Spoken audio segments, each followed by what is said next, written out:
ನಮಸ್ಕಾರ. ಆರೋಗ್ಯ ಕಾಳಜಿ ಕಾರ್ಯಕ್ರಮಕ್ಕೆ ಸ್ವಾಗತ.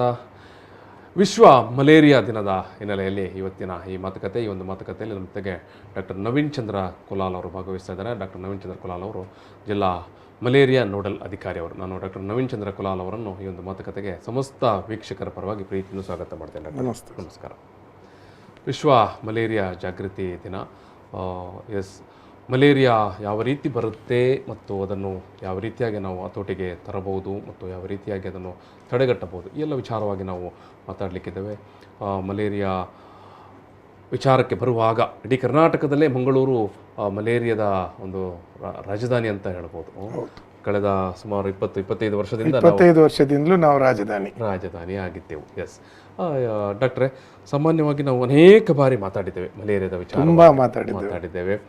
ಜನರಿಗೆ ಕೂಡ ಒಂದಷ್ಟು ಮಾಹಿತಿಗಳಿದ್ದಾವೆ. ಮಲೇರಿಯಾ ಅಥವಾ ಅಕ್ಕಪಕ್ಕದಲ್ಲಿ ಯಾರಿಗಾದರೂ ಮಲೇರಿಯಾ ಬಂದಾಗೊಮ್ಮೆ ಎಚ್ಚರಿಕೆ.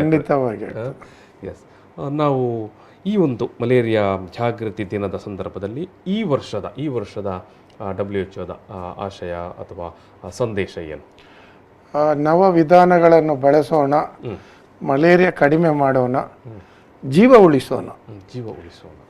Save lives, reduce global malaria, harness new innovation ಅಂತ ಹೇಳ್ತಾರೆ. ಅಂದ್ರೆ ಹೊಸ ವಿಧಾನಗಳ ಮೂಲಕ ನಾವು ಮೊದಲೆಲ್ಲ ಏನ್ ಮಾಡ್ತಾ ಇದ್ದೀವಿ ಅಂತ ಹೇಳಿದ್ರೆ, ಮಲೇರಿಯಾ ಅಂತ ಹೇಳಿದ್ರೆ ಚಿಕಿತ್ಸೆಗೆ ಹೋಗ್ತಾ ಇದ್ವಿ. ಮಲೇರಿಯಾ ಬಂದ ನಂತರ ಚಿಕಿತ್ಸೆ ಪಡೆಯೋದು. ಮಲೇರಿಯಾ ಬಾರದಾಗೆ ಮಾಡುವ ಒಂದು ಏನು ಕಾನ್ಸೆಪ್ಟ್ ಇದೆ, ಅದು ಕಳೆದ ಒಂದಷ್ಟು ವರ್ಷದಿಂದ ಬರ್ತಾ ಇದೆ. ಈಗ ಅದಕ್ಕೆ ಒಂದಷ್ಟು ಜಾಗೃತಿ ಬೇಕು. ಹೌದು, ಜಾಗೃತಿ. ಅದೇ, ಯಾವತ್ತು ನಾವು ಇದನ್ನೊಂದು ಬೇರೆ ಅರ್ಥದಲ್ಲೇ ತಗೋಬೇಕು. ಬೇರೆಲ್ಲ ದಿನಗಳನ್ನು ನಾವು ಸಂಭ್ರಮದಿಂದ ಆಚರಿಸೋದು, ಬಟ್ ಇದು ನೆನಪಿಸಲಿಕ್ಕೋಸ್ಕರ, ಒಂದು ಕಾನ್ಸೆಪ್ಟ್ ಅನ್ನು ನೆನಪಿಸಲಿಕ್ಕೋಸ್ಕರ ಆ ದಿನ ಅಂತ ಆಚರಿಸೋದು. ಎಸ್, ಏನ್ ಮಾಡಬೇಕು ನಾವು ಜಾಗೃತಿಯ ಸಂದರ್ಭದಲ್ಲಿ? ಈಗ ಮೊದಲನೇದಾಗಿ ಮಲೇರಿಯಾ ಯಾವ ಪರಿಸ್ಥಿತಿಯಲ್ಲಿ ನಮ್ಮ ಮಂಗಳೂರಲ್ಲಿ ಇತ್ತು ಅಂತ ಹೇಳಿದ್ರೆ, ಸಾಧಾರಣ ಒಂದು 4 ವರ್ಷದ ಕೆಳಗೆ ನಮ್ಮಲ್ಲಿ 4,000 ಚಿಲ್ಲರೆಯಷ್ಟು ವರ್ಷದಲ್ಲಿ ಪ್ರಕರಣಗಳು ಬರ್ತಾ ಇತ್ತು. 4,740. ಅದು ಇಡೀ ಜಿಲ್ಲೆಯದು ಅಂತ ಹೇಳಿದ್ರೆ ಅದರ ಸಿಂಹಪಾಲು ನಮ್ಮ ಮಂಗಳೂರು ಮಹಾನಗರ ಪಾಲಿಕೆ. ಸಿಂಹಪಾಲು ಅಂತ ಹೇಳಿದ್ರೆ ಸುಮಾರು 85ರಿಂದ 90%. ಆಮೇಲೆ ಅದರ ಮುತ್ತಿನ ವರ್ಷ ಸುಮಾರು 2,797 ಬಂತು. ಆ ನಂತರ 1,397 ಬಂತು. ಈಗ ಕಳೆದ ವರ್ಷ ನಮ್ಮಲ್ಲಿ 689 ಪ್ರಕರಣಗಳಿದ್ದವು ಇಡೀ ವರ್ಷದಲ್ಲಿ. ಈಗ ಕಳೆದ 3 ತಿಂಗಳಲ್ಲಿ ಜನವರಿಯಿಂದ ಮಾರ್ಚ್ವರೆಗೆ ನಮ್ಮ ಪ್ರಕರಣಗಳು 33 ಮಾತ್ರ ಅಂತ ಹೇಳಿ ನಾವು ತುಂಬಾ ಖುಷಿ ಪಡುವ ಹಾಗೆ ಇಲ್ಲ. ಯಾಕೆಂತ ಹೇಳಿದ್ರೆ, ನೀವು ಆಗ ಹೇಳಿದಾಗೆ ಕರ್ನಾಟಕದಲ್ಲಿ ನಾವು ಇನ್ನೂ ನಮ್ದು ಸಿಂಹಪಾಲು. ಓಕೆ.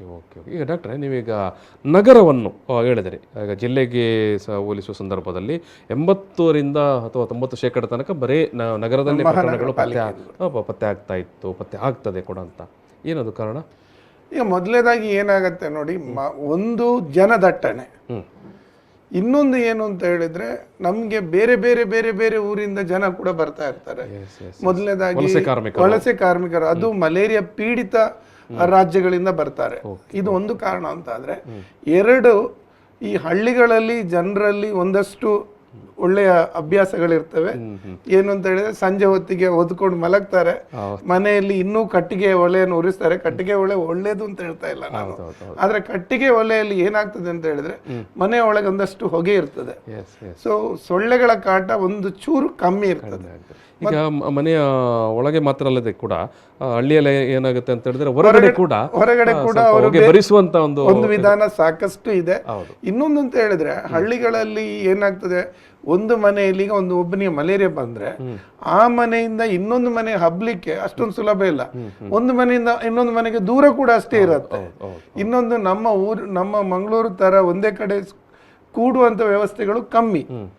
ಮೂರನೇದಾಗಿ ಅಲ್ಲಿ ಲೇಬರ್ ಕಾಂಟ್ರಾಕ್ಟರ್ಸ್ ಅಥವಾ ಲೇಬರ್ ವರ್ಕರ್ಸ್ ಕಮ್ಮಿ ಇರ್ತಾರೆ. ಹೊರಗಡೆಯಿಂದ ರೋಗ ಆಮದಾಗುವ ಸಾಧ್ಯತೆ ಕೂಡ ತುಂಬಾನೇ ಕಮ್ಮಿ. ಎಲ್ಲಕ್ಕಿಂತ ದೊಡ್ಡ ವಿಷಯ ಅಂತ ಹೇಳಿದ್ರೆ, ನಮ್ಮ ರೀತಿ ಪ್ಲಾಸ್ಟಿಕ್ ಬಿಸಾಡುವುದಿಲ್ಲ. ನಾವು ನಗರದಲ್ಲಿ ಬಿಸಾಡುವ ಹಾಗೆ ಪ್ಲಾಸ್ಟಿಕ್ಗಳು ಸಿಕ್ಕಿದಲ್ಲಿ ಬಿಸಾಡುವುದು, ಮತ್ತು ನಮ್ಮಲ್ಲಿರುವ ಎಲ್ಲ ಒಡೆದ ಚೂರುಗಳನ್ನೆಲ್ಲ ನಮ್ಮ ಕಾಂಪೌಂಡಿನ ಮೂಲೆ ಅಥವಾ ಆಚೆ ಕಾಂಪೌಂಡಿನ ಸೈಡ್ ಅಲ್ಲಿ, ಆಚೆ ಕಾಂಪೌಂಡ್ ಅಲ್ಲಿ ಯಾರಾದ್ರೂ ಇಲ್ಲ ಅಂತ ಹೇಳಿದ್ರೆ ಅಲ್ಲಿಗೆ ಹಾಕುದು, ಇಲ್ಲ ನಮ್ಮ ಕಾಂಪೌಂಡ್ ನ ಮೂಲೆಯಲ್ಲಿ ಬಿಟ್ಟು ಬಿಡೋದು. ಸೊ ಇಂಥ ಒಂದು ಪ್ರವೃತ್ತಿಯಿಂದಾಗಿ ಈ ನೀರು ಸಂಗ್ರಹಣೆ, ಪ್ಲಾಸ್ಟಿಕ್ ಎಲ್ಲ ಆ ರೀತಿ ಬಿಸಾಡಿದ್ರೆ ಏನಾಗುತ್ತೆ? ಖಂಡಿತವಾಗಿ ಅದ್ರಲ್ಲಿ ನೀರು ನಿಲ್ತದೆ, ಮಳೆ ನೀರು ನಿಲ್ತದೆ, ಇಬ್ಬನಿ ನೀರು ನಿಲ್ಬಹುದು. ಸೊ ಆ ನೀರಲ್ಲಿ ಮತ್ತೆ ಸೊಳ್ಳೆ ಮೊಟ್ಟೆ ಇಡ್ತದೆ. ಸೊ ಸೊಳ್ಳೆ ಎಷ್ಟು ಸಮಯ ನಮ್ಮಲ್ಲಿ ಇರ್ತದೋ ಅಷ್ಟು ಸಮಯ ಮಲೇರಿಯಾ ಮಂಗಳೂರಲ್ಲಿ ಇರ್ತದೆ. ಈಗ ಬಾಟ್ಲಿಗಳೆಲ್ಲ ಕೆಲವು ಸಂದರ್ಭದಲ್ಲಿ ಸ್ವಲ್ಪ ನೀರು ಮಾತ್ರ ಉಳ್ಕೊಂಡಿರುತ್ತೆ. ಖಂಡಿತ ಸಾಕಾಗ್ತದೆ. 10 ml ನೀರು ನೀವು ಬಿಟ್ರು ಅದು. ಇನ್ನೊಂದು ನೋಡಿ, ಮೊದಲನೇದಾಗಿ ಮಂಗಳೂರು ನಗರಿಗರ ನಮ್ಮನ್ನ ನಾವು ಇವತ್ತು ಓಪನ್ ಕ್ವಶನ್ ಕೇಳಲಿಕ್ಕೆ ಇರ್ತಾ ಇಲ್ಲ, ಇದ್ರೆ ಖಂಡಿತವಾಗಿ ಈಗ ಹೇಳ್ತಾ ಇದ್ರು ನಮ್ಮ ಮನೆಯಲ್ಲಿ ಚರಂಡಿಯಲ್ಲಿ ನೀರು ನಿಂತಿದೆ ಅಂತ. ಅವನ್ ಮನೆಯಲ್ಲಿ ಸಾಕಷ್ಟು ಕಡೆ ಸೊಳ್ಳೆ ಉತ್ಪತ್ತಿ ಆಗ್ತದೆ, ಅದ್ರ ಬಗ್ಗೆ ಆತನ ಯೋಚಿಸಲ್ಲ. ಎಲ್ಲೋ ದೂರದಲ್ಲಿ ಒಂದು ಚರಂಡಿ ನೀರು ನಿಂತಿದ್ರೆ ಅದರಿಂದಲೇ ಸೊಳ್ಳೆ ಬರ್ತದೆ ಅನ್ನೋ ಒಂದು ತಪ್ಪು ಕಲ್ಪನೆ ಇದೆ. ನೋಡಿ, ಚರಂಡಿಯಲ್ಲಿ ಸೊಳ್ಳೆ ಉತ್ಪತ್ತಿ ಆಗ್ತದೆ, ಹೌದು, ಆದ್ರೆ ಆ ಸೊಳ್ಳೆಯಿಂದ ಮಲೇರಿಯಾ ಬರೋದಿಲ್ಲ. ಮಲೇರಿಯಾ ಸೃಷ್ಟಿಯಾಗುವಂತ ತಮಗೆ ಮಲೇರಿಯಾ ಬರೋದು ಸ್ವಚ್ಛ ನಿಂತ ನೀರು, clean stagnant water. Clean stagnant water ನಿಂತ ಸ್ವಚ್ಛ ನೀರಲ್ಲೇ ಬರೋದು. ನಿಮ್ಮ ಎದುರಲ್ಲಿ ಡ್ರೈನೇಜ್ ಬ್ಲಾಕ್ ಆದ್ರೂ ಅದರಿಂದ ಬರಲ್ಲ.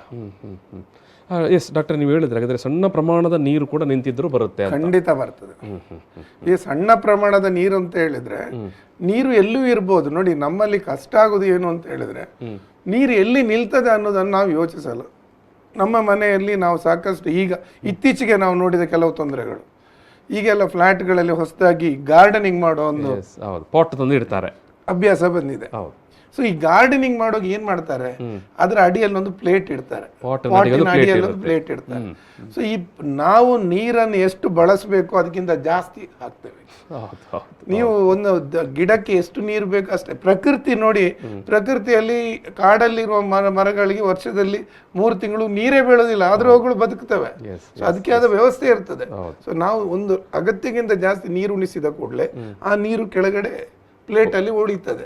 ಸೊ ಆ ಪ್ಲೇಟ್ ಅಲ್ಲಿ ಉಳಿದ ನೀರು 7 ದಿವಸಕ್ಕಿಂತ ಜಾಸ್ತಿ ಉಳಿದ್ರೆ ಅದರಲ್ಲಿ ಸೊಳ್ಳೆ ಉತ್ಪತ್ತಿ ಆಗ್ತದೆ. ಸೊ ಇದು ಒಂದು ಅಂತ ಆದ್ರೆ ಇಂಥದ್ದು ಸಾಕಷ್ಟು ಇದೆ. ನಮ್ಮ ಮನೇಲಿ 5-6 ಬಾತ್ರೂಮ್ಗಳಿವೆ, ಒಂದಲ್ಲ. ಯೂಸ್ ಮಾಡೋದು ಒಂದೇ, ಉಳಿದ 3ರಲ್ಲಿ ಸೊಳ್ಳೆ ಉತ್ಪತ್ತಿ ಆಗ್ತದೆ. ಅಲ್ಲಿ ಒಂದು ವಾಟರ್ ಟ್ರ್ಯಾಪ್ ಅಂತ ಇರ್ತದೆ, ಈ ನೀರು ವಾಸನೆ ಒಳಗೆ ಬರದ ಹಾಗೆ ಎಸ್ ಟೈಪ್, ಅದ್ರಲ್ಲೂ ನೀರು ನಿಲ್ತದೆ. ಸೊ ನೀರು ಎಲ್ಲಿ ನಿಲ್ತದೋ ಅಲ್ಲೆಲ್ಲ ಆಗ್ಲಿಕ್ಕೆ ಸಾಧ್ಯ ಇದೆ. ನಿಮ್ಮ ಫ್ರಿಜ್ಜಿನ ಅಡಿಯಲ್ಲೊಂದು ಟ್ರೇ ಇರುತ್ತೆ, ಅದರಲ್ಲಿ ಇರ್ಬೋದು. ನಾವು ವಾಸ್ತು ಅಂತ ತಂದ ಬಿದಿರಿರ್ಬೋದು, ವಾಸ್ತು ಗಿಡ ದುಡ್ಡು ಆಗ್ಬೇಕು ಅಂತ ತಂದ ಮನಿ ಪ್ಲಾಂಟ್ ಗಿಡದ್ದು ಹೂದಾನಿ ಆಗಿರ್ಬೋದು. ಸೊ ಎಲ್ಲಿ ನೀರು ಸ್ವಚ್ಛ ನೀರು ನಿಲ್ತದೆ ಅಲ್ಲಿ ಸೊಳ್ಳೆ ಮೊಟ್ಟೆ ಇಡುವ ಸಾಧ್ಯತೆ ತುಂಬಾನೇ ಇರ್ತದೆ. ತಾವು ಹೇಳಿದಾಗ ಅದು ಸ್ವಲ್ಪ ನೀರು ಆಗಿರ್ಬೋದು, ಜಾಸ್ತಿ ನೀರು ಆಗಿರ್ಬೋದು. ಈಗ ಒಂದು ಸೊಳ್ಳೆ ಬಂದು ಬಾಟಲ್ನಲ್ಲಿ ಮೊಟ್ಟೆ ಇಟ್ಟು ಸಾಮಾನ್ಯ ಎಷ್ಟು ದಿವಸ ಬೇಕು ಅದು ಮರಿಯಾಗಿ ಸೊಳ್ಳೆ? 7 ರಿಂದ 10 ದಿವಸದೊಳಗೆ ಹೊರಗಡೆ ಬರ್ತದೆ. ಸೊ ಮೊಟ್ಟೆ ಇಡುವಾಗ ಚಿಕ್ಕ ಗಾತ್ರದ ಮೊಟ್ಟೆ ಇದ್ರೆ ಆಮೇಲೆ ಹುಳ ಆಗ್ತದೆ, ಹುಳ ಆದ್ಮೇಲೆ ಪ್ಯೂಪ ಅಂತ ಆಗ್ತದೆ, ಪ್ಯೂಪ ಆದ್ಮೇಲೆ ಅದು ಸೊಳ್ಳೆ ಆಗಿ ಹಾರಿ ಹೋಗ್ತದೆ. ಸೊ ಇಟ್ಸ್ ಎ ಸೈಕಲ್ ಅಷ್ಟೇ. 10 ದಿವಸದ ಒಳಗಾಗಿ ಒಂದು ರೌಂಡ್ ಮುಗೀತದೆ. 10 ದಿವಸದ ಒಳಗಾಗಿ ಸಪೋಸ್ ನಾವು ಏನು ಗಮನ ಕೊಟ್ಟಿಲ್ಲ ಅಂತ ನಿಮ್ಮ ಮನೆಯಲ್ಲಿ ಸೊಳ್ಳೆ ಬಂತು ಗ್ಯಾರಂಟಿ, ಸೊಳ್ಳೆ ಕಚ್ಚುವುದು ಗ್ಯಾರಂಟಿ. ಪಕ್ಕದಲ್ಲಿ ಎಲ್ಲಿಯಾದರೂ ಮಲೇರಿಯಾ ಉಂಟು ಅಂತಾದ್ರೆ ನಿಮಗೆ ಗಿಫ್ಟ್ ಕೊಡೋದು ಗ್ಯಾರಂಟಿ. ಡಾಕ್ಟರ್, ಸಾಮಾನ್ಯವಾಗಿ ಎಲ್ಲರ ಮನೆಯಲ್ಲೂ ವಾಟರ್ ಟ್ಯಾಂಕ್ ಇರುತ್ತೆ, ದೊಡ್ಡದು. ಹೌದು, ಅದರಲ್ಲೂ ಇದು ಸೊಳ್ಳೆ ಉತ್ಪತ್ತಿ ಆಗುತ್ತೆ. ಖಂಡಿತ ಸಾಧ್ಯ ಇದೆ. ಯಾವಾಗೆಲ್ಲ ಸೊಳ್ಳೆ ನಿಮ್ಮ ಟ್ಯಾಂಕಿನ ಮುಚ್ಚಳ ನೀವು ಭದ್ರವಾಗಿ ಮುಚ್ಚುವುದಿಲ್ಲವೋ, ಯಾವಾಗೆಲ್ಲ ಅದರಲ್ಲಿ ಸೊಳ್ಳೆ ಒಳಗೆ ಹೋಗಿ ಮೊಟ್ಟೆ ಒಳಗೆ ಸಾಧ್ಯ ಇದೆಯೋ ಹಾಗೆಲ್ಲ ಹಾಗೇ ಆಗ್ತದೆ. ನೋಡಿ, ಅದಕ್ಕೆ ಬೇಕಾಗಿರೋದು ಒಂದಷ್ಟು ಸ್ವಲ್ಪ ಪ್ರಮಾಣದಲ್ಲಿ ಆಮ್ಲಜನಕ ಸಿಗುವಂತ ನೀರು. ಆಮ್ಲಜನಕ ಅಂತ ಹೇಳಿ ನೀರಲ್ಲಿ ಕರಗಿರುವ ಆಮ್ಲಜನಕ ಬೇಕು ಅಂತ ಇಲ್ಲ ಇದಕ್ಕೆ. ಮೇಲ್ಗಡೆ ವಾತಾವರಣದಲ್ಲಿ ಆಮ್ಲಜನಕ ಸಿಕ್ಕಿದ್ರೆ ಸಾಕು, ಅದು ಅದ್ಮೇಲೆ ಬಂದು ಉಸಿರಾಡಿ ಬದುಕ್ತದೆ. ಈ ಒಂದು ಕಾನ್ಸೆಪ್ಟ್ ಇಂದಾಗಿ ನಾವು ಅದನ್ನೇ ಪ್ರತಿ ಸಲ ಹೇಳೋದು, ಭದ್ರವಾಗಿ ಮುಚ್ಚಿ ಸರಿಯಾಗಿ ತೊಳೆಯಿರಿ, ಭದ್ರವಾಗಿ ಮುಚ್ಚಿ ಸರಿಯಾಗಿ ತೊಳೆಯಿರಿ. ತೊಳೆಯಿರಿ ಯಾಕೆ ಹೇಳೋದು ಅಂತ ಹೇಳಿದ್ರೆ, ಇಟ್ಟ ಮೊಟ್ಟೆಗಳು ನಾಶವಾಗಿ ಹೋಗ್ಲಿ ಅಂತ. ಭದ್ರವಾಗಿ ಮುಚ್ಚಿ ಅಂತ ಯಾಕೆ ಹೇಳೋದು ಅಂತ ಹೇಳಿದ್ರೆ, ಮೊಟ್ಟೆ ಸೊಳ್ಳೆ ಸೇರ್ಬಾರ್ದು. ಒಂದು ವೇಳೆ ಆಲ್ರೆಡಿ ಅದ್ರಲ್ಲಿ ಲಾರ್ವಾ ಇದ್ರೆ ಅದಕ್ಕೆ ಆಮ್ಲಜನಕ ಸಿಗಬಾರದು ಅಂತ. 2 ಕಾನ್ಸೆಪ್ಟ್ ಅನ್ನು ಜನ ನೋಡ್ಕೊಂಡು ಹೋದ್ರೆ ಖಂಡಿತವಾಗಿ ಮಲೇರಿಯಾ ಸ್ಪ್ರೆಡ್ ಆಗುವಂತ ಈ ಸೊಳ್ಳೆಗಳೇನಿದೆ ಇವುಗಳ ಉತ್ಪತ್ತಿ ಕಮ್ಮಿ ಆಗ್ತದೆ. ಎಸ್ ಡಾಕ್ಟರ್, ಈಗ ನಾನು ಮತ್ತೆ ಮೊದಲ ವಿಚಾರಕ್ಕೆ ಬರ್ತೇನೆ. ಈ ಬಾರಿಯ ಏನು ಆಶಯ ಏನಂತ ಹೇಳಿದ್ರೆ ಹೊಸ ನವೀನ ಮಾದರಿಗಳ ಮೂಲಕ ಈ ಒಂದು ಮಲೇರಿಯಾದ ಬಗ್ಗೆ ಜಾಗೃತಿ ಮೂಡಿಸುವಂಥದ್ದು, ತಡೆಗಟ್ಟುವುದು ಅಂತ. ಹೌದು. ಈ ನವೀನ ಮಾದರಿ ಅಂತ ಹೇಳಿದ್ರೆ ನೀವು ಯಾವುದನ್ನು ಹೇಳಲಿಕ್ಕೆ? ಈಗ ಮೊದಲನೇದಾಗಿ ನೋಡಿ, ನಾವು ಮೊದಲೆಲ್ಲ ಏನ್ ಮಾಡ್ತೇವೆ, ನೀವೀಗೆ ನೆನಪಿರ್ಬೋದು, ನಾವೆಲ್ಲ ಚಿಕ್ಕದಿರುವಾಗ ಒಂದಷ್ಟು ಸೊಳ್ಳೆ ಬತ್ತಿಗಳು, ಹೌದು ಹೌದು, ಸಾಕಷ್ಟು ಸೊಳ್ಳೆ ಬತ್ತಿ ನಾವು ಉರಿಸಿದ್ದೇವೆ. ಹೌದು, ನಿಜಕ್ಕೂ. ಆಮೇಲೆ ಬಂತು ಸೊಳ್ಳೆಯ ಲಿಕ್ವಿಡ್ಗಳು. ಹೌದು. ಈಗ ನಾವು ಈ ಎರಡನ್ನು ಕಮ್ಮಿ ಮಾಡಿ ನಾವು ಸೊಳ್ಳೆ ಉತ್ಪತ್ತಿ ಆಗದ ರೀತಿಯಲ್ಲಿ ಬಯೋಲಾಜಿಕಲ್ ಆಗಿ ಯೋಚಿಸ್ಬೇಕು. ನೀರು ನಿಲ್ಲದಾಗೆ, ಒಂದು ವೇಳೆ ನೀವು ನಿಂತ ನೀರನ್ನು ತೆಗಿಲಿಕ್ಕೆ ಸಾಧ್ಯ ಇಲ್ಲದಿದ್ರೆ ಅದ್ರಲ್ಲಿ ಒಂದು ಚಿಕ್ಕ ಮೀನು ಸಿಗ್ತದೆ, ಗಪ್ಪಿ ಮೀನು ಅಂತ. ಸೊ ಗಪ್ಪಿ ಮೀನನ್ನು ಯೂಸ್ ಮಾಡ್ಬೋದು. ಇಲ್ಲ, ಈಗ ಹೊಸತಾಗಿ ನಮ್ಮಲ್ಲಿ BTI ಅಂತ ಹೇಳುವ ಒಂದು ವಸ್ತು ಸಿಗತ್ತೆ. It is actually probiotic. ಈಗ ನಮ್ಮ ಮೊಸರಲ್ಲಿರುವಂತ ಒಂದು ಬ್ಯಾಕ್ಟೀರಿಯಾ ಏನಿದೆ ಅದು ನಮಗೆ ಉಪಕಾರಿ ಆಗುವಂತ ಬ್ಯಾಕ್ಟೀರಿಯಾ. ಅದೇ ರೀತಿ ಒಂದು ಒಳ್ಳೆಯ ಬ್ಯಾಕ್ಟೀರಿಯಾ ಇದೆ, ಬ್ಯಾಸಿಲಸ್ ಇಸ್ಲೇನಿಯಸ್ ಥ್ರೋಂಬೋಜೆನಿಸ್ ಅಂತ ಹೇಳ್ತಾರೆ ಅದ್ರ ಫುಲ್ ಹೆಸರು. ಈ ಒಂದು ಪೌಡರ್ ಅನ್ನು ಅದನ್ನು ನೀರಿನಲ್ಲಿ ಕಲಡಿಸಿ ಈ ನೀರಿಗೆ ಹಾಕಿದ್ರೆ ಸುಮಾರು 14 ದಿವಸದ ಕಾಲ ಅಲ್ಲಿ ಯಾವುದೇ ರೀತಿಯ ಲಾರ್ವ ಬಾರದಾಗಿ ಅದು ಪ್ರೊಟೆಕ್ಟ್ ಮಾಡ್ತದೆ. ಸೊ ಇದೆಲ್ಲ ಯಾವಾಗ ಅಂತ ಹೇಳಿದ್ರೆ ತಮಗೆ ನೀರನ್ನು ತೆಗಿಲಿಕ್ಕೆ ಆಗದಾಗ. ಇನ್ನು ಹೊಸ ವಿಧಾನ ಯಾವುದು? ನೀವು ತುಂಬಾ ಒಳ್ಳೆ ಕ್ವಶನ್ ಕೇಳಿದ್ದೀರಿ, ಅದಕ್ಕೆ ನನಗೆ ತುಂಬಾ ಖುಷಿ ಆಯ್ತು. ಈಗ ಮನೆ ಕಟ್ಟುವಾಗ ನೀವು ಮನೆ ಕಟ್ಟುವಾಗಲೇ ಯೋಚಿಸಬೇಕು, ನನ್ನ ಮನೆಯ ಒಳಗೆ ಸೊಳ್ಳೆ ಬಾರದ ರೀತಿಯಲ್ಲಿ ಹೇಗೆ ನಾನು ವ್ಯವಸ್ಥೆ ಮಾಡ್ಕೋತೇನೆ. ನಿಮ್ಮಲ್ಲಿರುವ ಕಿಟಕಿಗಳಿಗೆಲ್ಲ ಜಾಲರಿ, ಸರಿದು ಹೋಗುವಂತ ಜಾಲರಿ ಅಳವಡಿಸಬಹುದು. ಮುಂಬಾಗಿಲಿಗೆ 2 ಬಾಗಿಲು ಮಾಡಬಹುದು. ಒಂದು ಜಾಲರಿ ಯುಕ್ತವಾದ ಬಾಗಿಲು ಓಪನ್, ಅದನ್ನು ಹಾಕಿಡ್ಬೋದು. ಇನ್ನೊಂದು ದೊಡ್ಡ ಬಾಗಿಲು ಓಪನ್ ಮಾಡ್ಲಿಕ್ಕೆ. ನಿಮ್ಮ ಮೊದಲೆಲ್ಲ ನಾವು ಏನ್ ಮಾಡ್ತಾ ಇದ್ದೇವೆ, ಮನೆಯಲ್ಲಿ ಒಂದು ಮಂಗಳೂರಲ್ಲಿ ತುಂಬಾ ಇದು ಜಾಸ್ತಿ, ಮಂಗಳೂರಿಗೆ ಸಂಬಂಧಪಟ್ಟ ಮನೆಯ ಮೇಲ್ಗಡೆ ಒಂದು ಚಿಕ್ಕ ಒಂದು ಗ್ಯಾಪ್ ಇಡ್ತಾ ಇದ್ದೇವೆ, ಒಳಗೆ ನೀರು ಗಾಳಿ ಬರ್ಲಿಕ್ಕೆ ಅಂತ. ಸೊ ಅದಕ್ಕೂ ಜಾಲರಿ ಅಳವಡಿಸಿ. ಐಡಿಯಾ ಇಷ್ಟೇ, ನಿಮ್ಮ ಮನೆ ಸುತ್ತಲಿಂದಲೂ ಸೊಳ್ಳೆ ಒಳಗೆ ಬಾರದ ರೀತಿಯಲ್ಲಿ ಸರಿಯಾದ ರೀತಿಯಲ್ಲಿ ಗಾಳಿ ಬರಬೇಕು, ಬೆಳಕು ಬರಬೇಕು, ಸೊಳ್ಳೆ ಬರಬಾರ್ದು. ಅದಕ್ಕೆ ಬೇಕಾದಂತ ನೀವು ಸ್ಟ್ರಕ್ಚರಲ್ ಇನೋವೇಷನ್ ಅಂತ ಹೇಳ್ತೇವೆ. ಸೊ ಇದನ್ನು ನಾವು ಮಾಡಬಹುದು.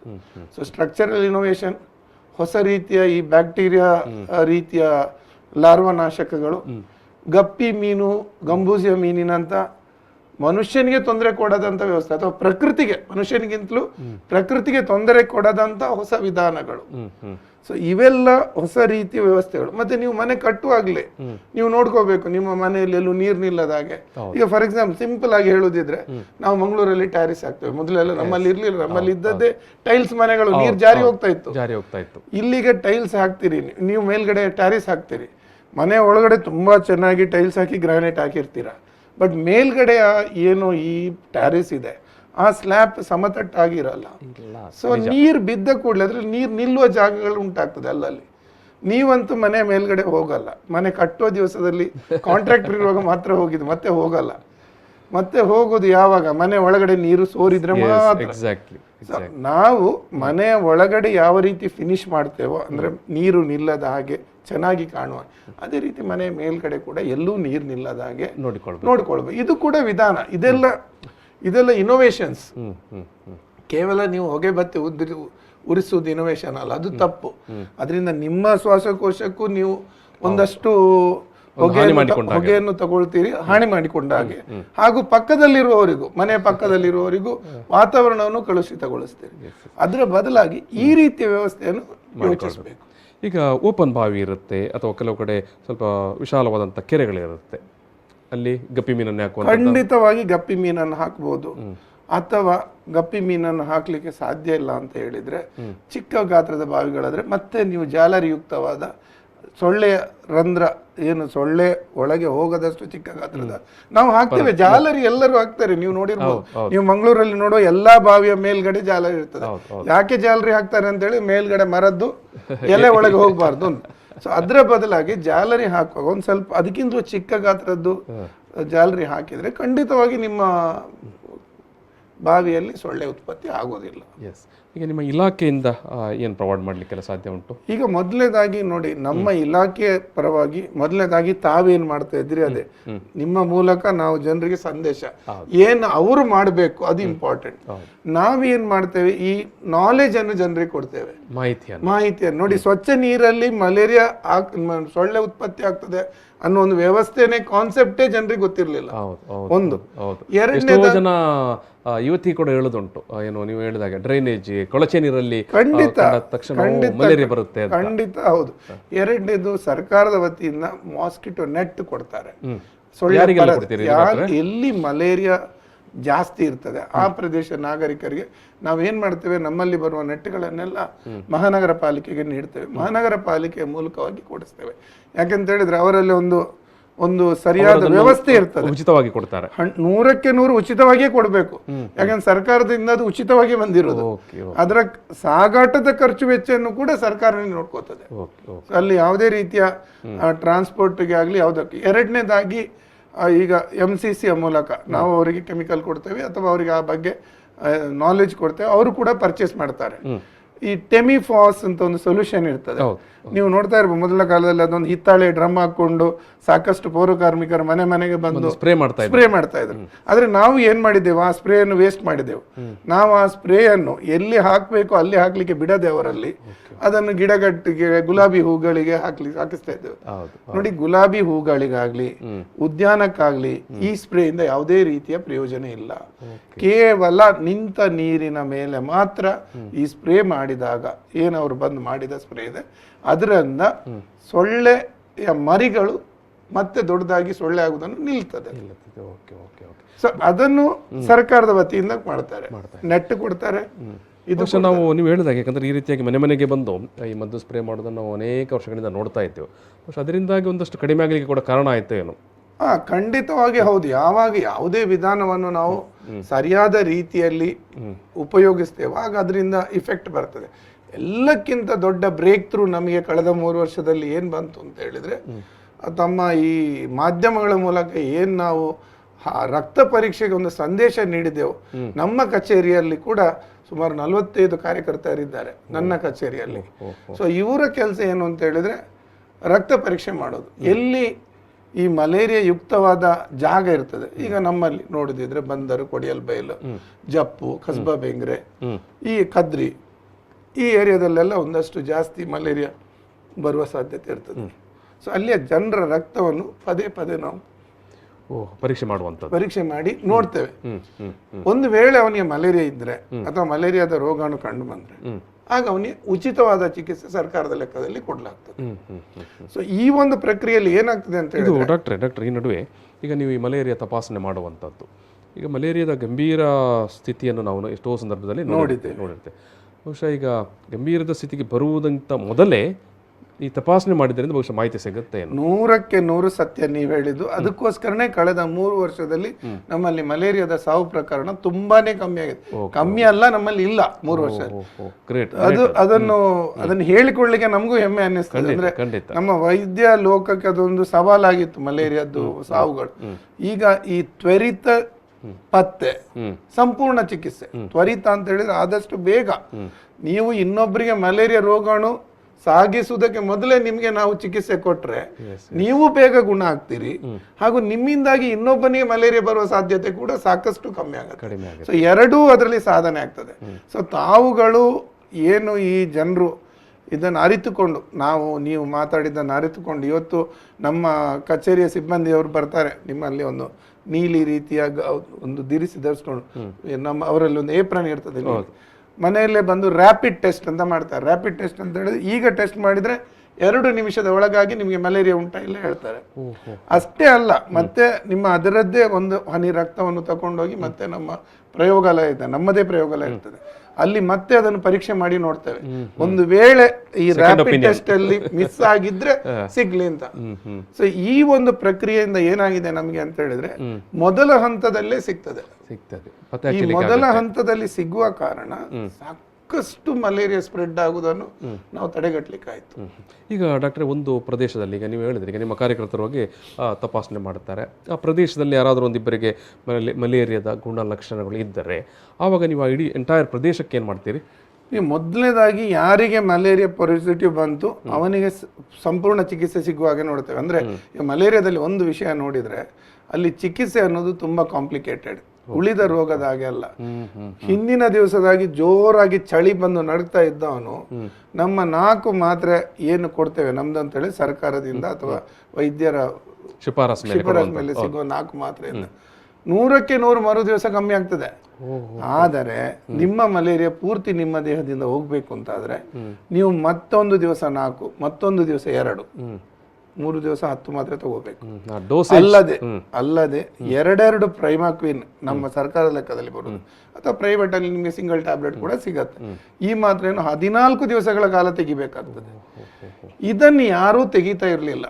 ಏನಾಗ್ತದೆ, 1ನೇ ದಿವಸ ತಗೊಂಡು ಗುಣ ಆಗ್ತದೆ, ಇನ್ನು ಡಾಕ್ಟರ್ ಸುಮ್ಮನೆ ಹೇಳ್ತಾರೆ ತಗೊಳ್ಳಿ ಅಂತ, ನಾವ್ ಯಾಕೆ ತಗೊಳ್ಬೇಕು ಅನ್ನುವ ಒಂದು ಮನೋಭಾವನೆ ಜನರಲ್ಲಿ ಇರುವ ಕಾರಣ ಅವ್ರು ತಗೊಳ್ತಾ ಇರ್ಲಿಲ್ಲ.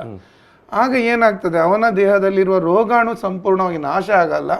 ಸೊ ಅವನಿಗೂ ಮತ್ತೆ ಮಲೇರಿಯಾ ಬರ್ತದೆ, ಹಾಗೂ ಅವನಿಂದ ಇನ್ನೊಬ್ಬರಿಗೆ ಹರಡ್ತದೆ. ಸೊ ನಾನು ಹೇಳ್ತಾ ಇರೋದು ಇಷ್ಟೇ, 2 ಜನರಿಗೆ ನೀವೇನು ಪಾಸಿಟಿವ್ ಬಂತು ಅವನಿಗೆ ಸಂಪೂರ್ಣ 14 ದಿವಸದ ಚಿಕಿತ್ಸೆಗುವಾಗೆ ನಾವು ನೋಡ್ತೇವೆ. ಅಂದ್ರೆ ಅವನನ್ನು ಸಂಪೂರ್ಣ ಮಾನಿಟರ್ ಮಾಡ್ತೇವೆ, ಮತ್ತೆ ಮತ್ತೆ ಅವನಲ್ಲಿ ಹೋಗಿ ಅವ್ನು ತಗೋತಾನೆ ಇಲ್ವಾ ಅಂತ ನೋಡ್ತೇವೆ. 2ನೇದು ಈ 2 ಜನರ ಮನೆ, ಆ ಮನೆಯಲ್ಲಿ ಮೊದಲ ಸಾಧ್ಯತೆ ಜಾಸ್ತಿ ಮಲೇರಿಯಾ ಬರುವ. ಸೊ ಅವರದ್ದು ಪರೀಕ್ಷೆ ಮಾಡ್ತೇವೆ ಮತ್ತೆ ಮತ್ತೆ. ಆ ಲೊಕ್ಯಾಲಿಟಿಯಲ್ಲಿ ಒಂದು 100ರಷ್ಟು ಮನೆಗಳನ್ನು ಮತ್ತೆ ಸ್ಕ್ರೀನಿಂಗ್ ಮಾಡ್ತೇವೆ. ಸೊ ಇದು ಮೊದಲ ಕೆಲಸ ನಮ್ದು, ಹಾಗೂ ಸಂಪೂರ್ಣ ಕೆಲಸ. ಇದನ್ನು ಮಾಡಿದ್ರೆ ಮಲೇರಿಯಾ ಕಮ್ಮಿ ಆಗ್ತದೆ. ಎಸ್ ಡಾಕ್ಟರ್, ಈಗ ಒಬ್ಬ ವ್ಯಕ್ತಿಗೆ ಈಗ ಮಲೇರಿಯಾ ಇತ್ತು, ಆ ಮಲೇರಿಯಾ ಇದ್ದಂಥ ವ್ಯಕ್ತಿಯಿಂದ ಇನ್ನೊಬ್ಬರಿಗೆ ಅದು ಸ್ಪ್ರೆಡ್ ಆಗೋದು ಅಂತ ಹೇಳಿದ್ರೆ ಯಾವ ರೀತಿಯಲ್ಲಿ ಅದು? ನೋಡಿ, ಮಲೇರಿಯಾ ಸ್ಪ್ರೆಡ್ ಆಗೋದು ನೀವು ಕೊರೋನಾದ ರೀತಿ ಮುಟ್ಟಿದ್ರೆ ಸ್ಪ್ರೆಡ್ ಆಗೋದಿಲ್ಲ, ಕೆಮ್ಮಿದ್ರೂ ಸ್ಪ್ರೆಡ್ ಆಗಲ್ಲ. ಮಲೇರಿಯಾ ಸ್ಪ್ರೆಡ್ ಆಗಬೇಕಾದ್ರೆ ಆತನಿಗೆ ಕಚ್ಚಿದ ಸೊಳ್ಳೆ ನಿಮಗೆ ಕಚ್ಚಬೇಕು.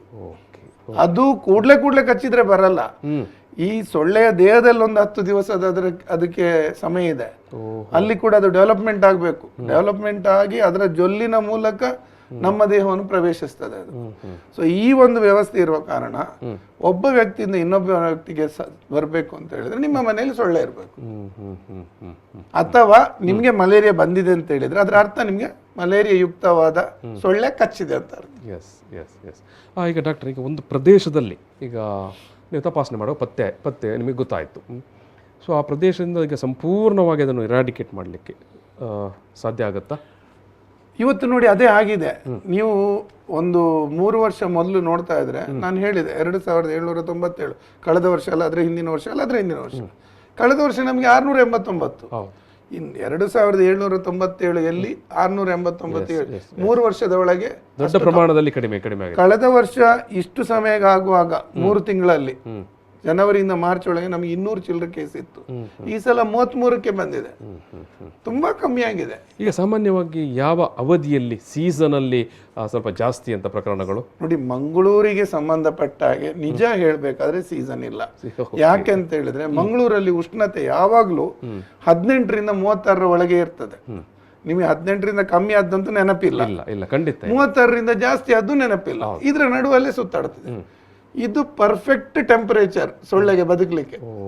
ಆದ ಕಾರಣ ನಮ್ಮಲ್ಲಿ ವರ್ಷ ಇಡೀ ಮಲೇರಿಯಾ ಬರುವ ಸಾಧ್ಯತೆ ಇರ್ತದೆ, ಸೊಳ್ಳೆ ಜಾಸ್ತಿ ಆಗ್ತದೆ.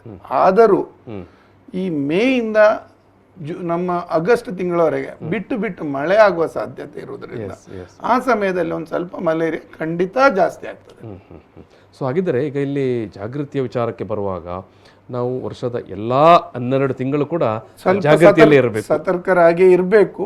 ಅದರಲ್ಲೂ ಮಳೆಗಾಲದಲ್ಲಿ ಒಂದು ಸ್ವಲ್ಪ ಜಾಸ್ತಿ ಇರಬೇಕು. ಈಗ ಡಾಕ್ಟರ್, ಈಗ ನಾನು ಕೊನೆಯದಾಗಿ ಮುಗಿಸುವಂಥದ್ದಲ್ಲಿ, ಈಗ ಮಲೇರಿಯಾ ಬಂದಂಥ ವ್ಯಕ್ತಿ ಒಂದು ವೇಳೆ ನಿಮ್ಮ ಇನ್ ಟೈಮ್ ಆಗಿ ಚಿಕಿತ್ಸೆಗೆ ಬಾರದೆ ಹೋಗಿ ಅಥವಾ ನಿಮ್ಮ ಕೈಗೆ ಸಿಗದೆ ಬಂದಂಥ ಸಂದರ್ಭದಲ್ಲಿ ಅವನಿಗೆ ಚಿಕಿತ್ಸೆ ಯಾಕಂದರೆ ಸ್ವಲ್ಪ ಲೇಟ್ ಬಂದಿರ್ತಾರೆ, ಆವಾಗ ಏನಾಗುತ್ತೆ, ಏನು ಮಾಡಬೇಕಾಗುತ್ತೆ? ಮಲೇರಿಯಾದಷ್ಟು ಖಚಿತವಾದ ಚಿಕಿತ್ಸೆ ಇರುವ ರೋಗ ಯಾವುದೂ ಇಲ್ಲ ನಮ್ಮಲ್ಲಿ. ಸರಿಯಾದ ರೀತಿಯ ಸೂಕ್ತ ರೀತಿಯ ನಮ್ಮಲ್ಲಿ 2 ವಿಧದ ಮಲೇರಿಯಾ ಇರ್ತದೆ. ವೈವ್ಯಾಕ್ಸ್ ಅಂತ ಹೇಳಿದ್ದು ಆಗ ನಾನು ವಿವರಿಸಿದಂತ ಏನು ಮದ್ದಿದ್ದಾದ್ರೆ, ಫಾಲ್ಸಿಫಾರಮ್ ಅಥವಾ ತಲೆಯ ಮಲೇರಿಯಾ ಅಥವಾ ಮೆದುಳಿಗೆ ಸಂಭವಿಸುವಂತ ಮಲೇರಿಯಾ ಒಂದಿರ್ತದೆ. ಈ 2 ಮಲೇರಿಯಾವನ್ನು ಸಂಪೂರ್ಣ ಮಟ್ಟಿಗೆ ನಿಯಂತ್ರಿಸುವ ವ್ಯವಸ್ಥೆ ನಮ್ಮಲ್ಲಿ ಇರ್ತದೆ. ನೀವು ಡಿಲೇ ಮಾಡಿದಷ್ಟು ಏನಾಗ್ತದೆ ಅಂತ ಹೇಳಿ, ಒಂದು ನಿಮ್ಮಿಂದ ಇನ್ನೊಬ್ಬರಿಗೆ ಹರಡ್ತದೆ, ಮತ್ತೊಂದು ನಿಮ್ಮಲ್ಲಿರುವ ರಕ್ತ ಕಣಗಳು ನಾಶ ಆಗ್ತಾ ಹೋಗ್ತದೆ. ಅದು ಇನ್ನೊಂದು ಪ್ರಾಬ್ಲಮ್. ಈಗ ಏನಾಗ್ತದೆ, ನಾನೊಂದು 2 ನಿಮಿಷ ತಮ್ಮದು ತಗೊಳ್ತೇನೆ. ಈ ರಕ್ತ ವಿಭಜನೆ ಆಗ್ತಾ ತುಂಬಾನೇ ಹೋಗ್ತಾ ಆದಾಗೆ ಜನರಿಗೆ ಜಾಂಡಿಸ್ ಲಕ್ಷಣ ಕಾಣ್ತದೆ. ಜಾಂಡಿಸ್ ಲಕ್ಷಣ ಬಂದ ಕೂಡಲೇ ಒಂದು ತೊಂದರೆ ಅಂತ ಹೇಳಿದ್ರೆ ಜನರಲ್ಲಿ ಒಂದು ತಪ್ಪು ಕಲ್ಪನೆ ಇರ್ತದೆ. ಜಾಂಡೀಸ್ಗೆ ಮರ್ದಿಜ್ಜಿ ಅಂತ. ಎಸ್. ಸೊ ಅವ್ರು ಏನ್ ಮಾಡ್ತಾರೆ, ಜಾಂಡೀಸ್ ಅಂತ ಹೇಳಿದ ಕೂಡಲೇ ಏನೋ ಸುಮ್ಮನೆ ಹಳ್ಳಿ ಮದ್ದನ್ನು ಮಾಡ್ಲಿಕ್ಕೆ ಹೋಗ್ತಾರೆ. ಏನ್ ನೀವು ಹಳ್ಳಿ ಮದ್ದಾದ್ರೂ ಮಾಡಿ, ಡಿಲ್ಲಿ ಮದ್ದಾದ್ರೂ ಮಾಡಿ, ಜಾಂಡೀಸ್ ಯಾಕೆ ಬಂತು ಅಂತ ಮೊದಲಿಗೆ ನೋಡಿ. ಇಲ್ಲಿ ಜಾಂಡೀಸ್ ಬಂದಿರೋದು ಮಲೇರಿಯಾದಿಂದ. ಮಲೇರಿಯಾದ ಚಿಕಿತ್ಸೆ ಪಡೆಯದೆ ನಮ್ಮ ಜಾಂಡೀಸ್ ಕಾಯಿಲೆ ಇಲ್ಲಿ ಗುಣ ಆಗುದಿಲ್ಲ. ನೀವು ಮಲೇರಿಯಾದ ಕಾಯಿಲೆಗೆ ಮದ್ದು ತಗೊಳ್ಳದೆ ಜಾಂಡೀಸ್ಗೆ ಕಾಯಿಲೆಗೆ ಮದ್ದು ತಗೊಳ್ತಾ ಹೋದ್ರೆ ಉಲ್ಬಣಿಸಿ ಆತನ ಸಾವು ಸಂಭವಿಸುವ ಸಾಧ್ಯತೆ ಖಂಡಿತ ಇರ್ತದೆ. ಸೊ ಹಾಗಾಗಿ ಈ ರೀತಿಯ ಒಂದು ಮುನ್ನೆಚ್ಚರಿಕೆ ಭಾರಿ ಅಗತ್ಯ. ಖಂಡಿತ ಹೌದು. ಎಸ್ ಎಸ್ ಎಸ್ ಡಾಕ್ಟ್ರೆ, ನಾವು ಮಲೇರಿಯಾದ ವಿಚಾರಕ್ಕೆ ಸಂಬಂಧಪಟ್ಟ ಹಾಗೆ ವಿಶ್ವ ಮಲೇರಿಯಾ ಜಾಗೃತಿ ದಿನದಲ್ಲಿ ಅನೇಕ ವಿಚಾರಗಳನ್ನು ಮಾತಾಡಿದೆವು. ಇಲ್ಲಿ ಒಂದು ಅಂಶ ಭಾರಿ ಸ್ಪಷ್ಟ, ಇದು ಕೇವಲ ಏಕಮುಖವಾಗಿ ನಡೆಯುವಂಥ ವಿಚಾರ ಅಲ್ಲ, 100ಕ್ಕೆ 100 ಅಲ್ಲ.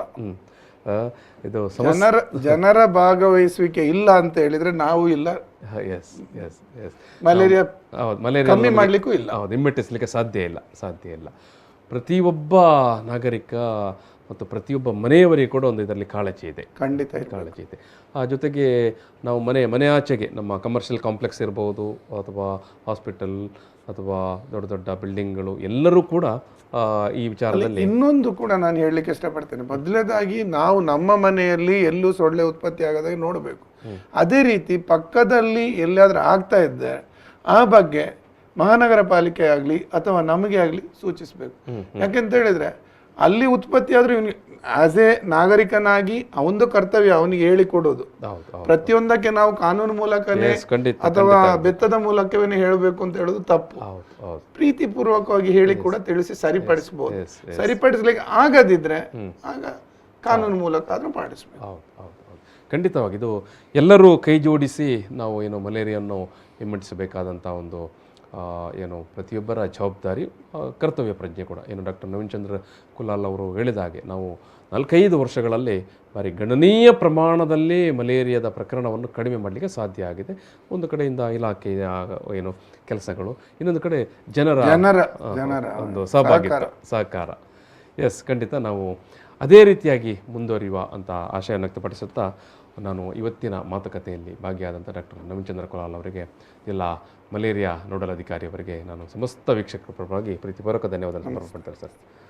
Thank you. ಆರೋಗ್ಯ ಕಾಳಜಿ ಮಾತುಕತೆಯನ್ನು ಇಲ್ಲಿ ಸಮಾಪನ ಮಾಡ್ತಾ ಇದ್ದೇನೆ. ವಿಶ್ವ ಮಲೇರಿಯಾ ಜಾಗೃತಿ ದಿನದ ಹಿನ್ನೆಲೆಯಲ್ಲಿ ಇವತ್ತಿನ ಈ ಒಂದು ಮಾತುಕತೆಯಲ್ಲಿ ನಮಗೆ ಡಾಕ್ಟರ್ ನವೀನ್ ಚಂದ್ರ ಕುಲಾಲ್ ಅವರು ಮಲೇರಿಯಾವನ್ನು ಯಾವ ರೀತಿ ತಡೆಗಟ್ಟಬೇಕು ಮತ್ತು ತಡೆಗಟ್ಟುವ ಏನು ವಿಧಿವಿಧಾನಗಳು ಮತ್ತು ಏನು ಹೊಸತಾಗಿ ಏನು ನವೀನ ಮಾದರಿಯ ವಿಚಾರಗಳಿಗೆ ಏನು ಅನ್ನೋ ವಿಚಾರಗಳನ್ನು ನಮ್ಮ ಮುಂದೆ ಇಟ್ಟಿದ್ದಾರೆ. ಅವರು ಹೇಳಿರುವಂಥ ವಿಚಾರ ಪ್ರತಿಯೊಬ್ಬರ ಜವಾಬ್ದಾರಿ ಮತ್ತು ಪ್ರತಿಯೊಬ್ಬರ ಕಳಕಳಿ ಮತ್ತು ಕಾಳಜಿ. Yes, thank you.